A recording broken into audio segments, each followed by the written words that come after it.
With that, this is the outline of today's presentation. As I said, this is an introduction class to the system design. We call it system design basics. We briefly go through very basics of the reverse osmosis and RO membranes, followed by general aspects of the system design, including major definitions of the system, processes, water characterization, critical parameters, etc., and very brief overview of the our Q+ software. As I said, this is an introductory session, and details and hands-on examples and experience of how to use our software in the particular situations for particular applications will be shown in the follow-up sessions. Okay, let's start with the fundamentals. RO is a membrane-based filtration technique used to separate dissolved solids from a solution, particularly from water-based solutions. This cartoon shows how reverse osmosis compares to other membrane-based and conventional filtration techniques.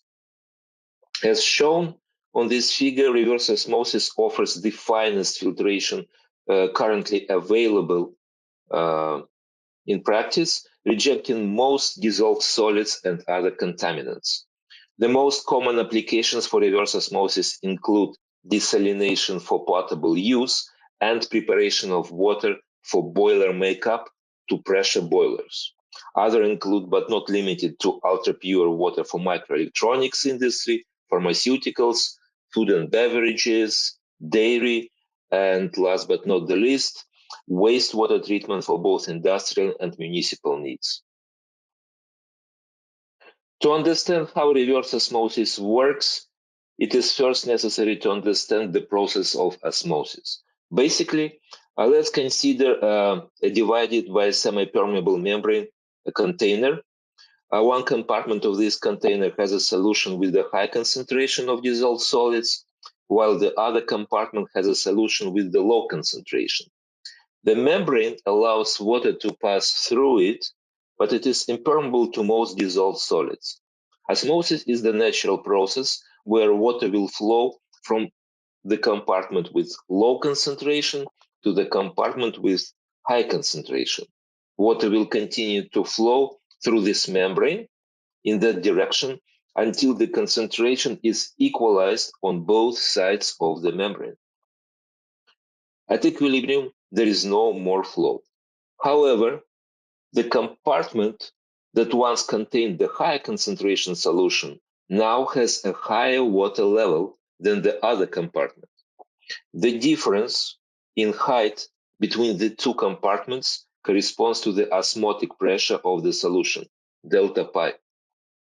In reverse osmosis, we apply pressure greater than the osmotic pressure on the compartment that once contained the high concentration solution. This pressure forces water to pass through the membrane in the opposite direction. Water now moves from the compartment with the high concentration solution to that with the low concentration. And as a result, the water in one compartment is purified and the solids in the other compartments are concentrated.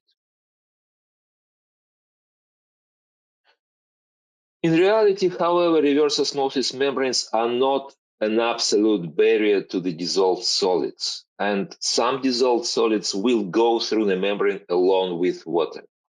Water and solute fluxes, defined as the ratio of the flow rates over the membrane surface area, are the two key parameters of the reverse osmosis process.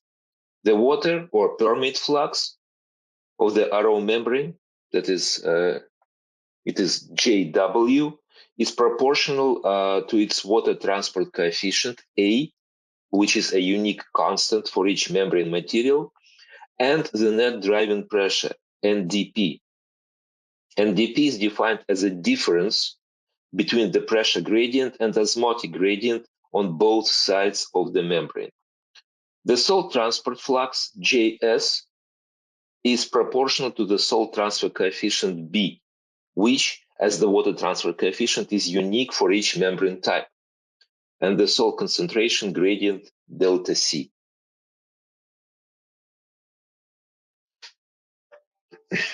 There are two major types of filtration: dead-end or direct flow, and cross-flow. In the dead-end filtration, all of the feed water passes through the membrane, leaving the solids behind on the membrane. It is a batch process. The filtration system needs to be taken offline, and the filter needs to be either cleaned or replaced. In cross-flow filtration, feed water passes tangentially over the membrane surface rather than perpendicularly to it.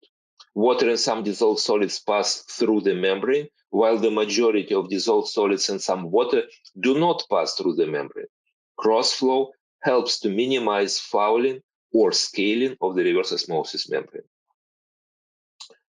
In theory, cross-flow is a continuous operation, but in practice, the cross-flow is not always enough to prevent all fouling and scaling. Periodically, the membranes need to be taken offline and cleaned. Okay, a very important factor that may have a significant impact on the membrane performance is concentration polarization. This phenomenon consists of the formation of a boundary layer along the membrane feed surface due to the laminar flow near the membrane, and as a result, concentration of salt in this layer. As you can see, during the flow along the membrane, a boundary layer delta is formed. Two different types of flow occur in the boundary layer: a convective flow of water from the bulk solution through the membrane, and a diffusion flow of rejected solutes from the membrane surface back to the feed flow. Since the rate of the convective flow of water is typically higher than the diffusion flow, then the salts that rejected by the membrane tends to accumulate in the boundary layer, with the highest salt concentration, Cm, occurring at the surface of the membrane.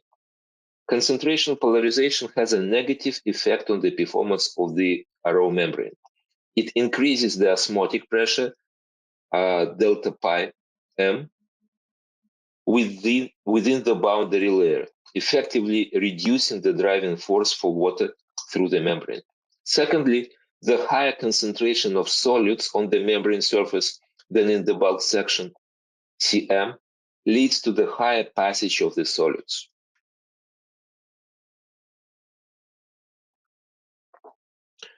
In the most simplistic way, the RO process can be described by three flows: one incoming, feed flow, and two outcoming flows, permeate and concentrate. Each flow is characterized by its rate, pressure, and concentration of dissolved solids. Two major parameters that characterize the RO process, the RO system and its process, are permeate flux, which is the ratio of the permeate rate to the membrane surface area. We already talked about this, JW. And salt rejection. Salt rejection is a relative measure of how much of the salt that was initially in the source water is rejected by the RO membrane. Another parameter closely related to rejection is salt passage, SP, which is simply 1 minus rejection. It is indicative of the amount of salts that remain in the permeate. Another important parameter is recovery. It is used to describe what volume percentage of feed water is recovered as a permeate. Okay, we already know what NDP is, net driving pressure. This is the pressure available to drive the feed water through the membrane, minus osmotic and the permeate back pressure. Here we also added losses associated with the flow along the membrane, dP, the difference between the feed and the concentrate pressure, and it is called differential pressure. Finally, one more definition: the specific flux. It characterizes the resistance of the membrane to water flow and is calculated by dividing the average flux by NDP. In a sense, it's an analog of the water transport coefficient A in the transport equation for the reverse osmosis.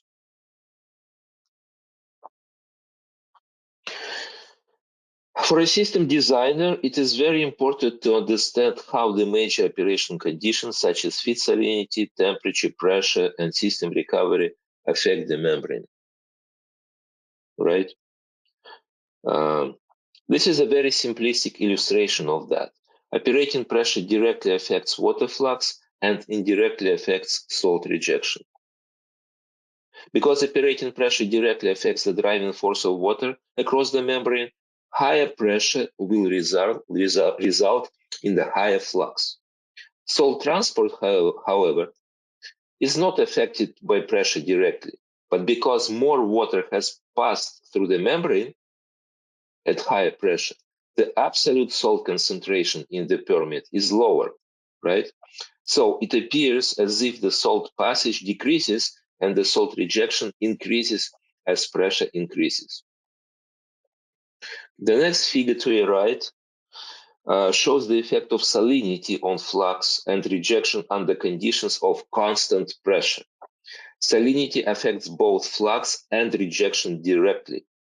As salinity increases, the driving force for water flux decreases because of the high osmotic pressure, while the solid flux increases because of the high concentration gradient, and therefore the apparent system rejection goes down.